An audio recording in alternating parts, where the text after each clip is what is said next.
কারো দুঃখের এতটুক কারণ হয়েন না সে বাধ্য হয়ে চোখের পানি ফেলে আপনার নামে রবকে যেন নালিশ না করে। কারণ কি জানেন, রব্বুল আলামিনের ওয়াদা, যার কেউ নাই আমি রব তার সাথী হয়ে যায়। যে বান্দাকে সবাই বেসাহারা করে দেয়, আমি রব তাকে সাহারার ব্যবস্থা করে দিই।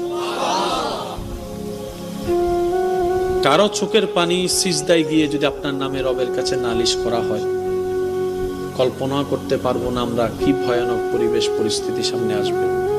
আল্লাহ তাআলা আমাদের সকলের হাজিরি কবুল করুন।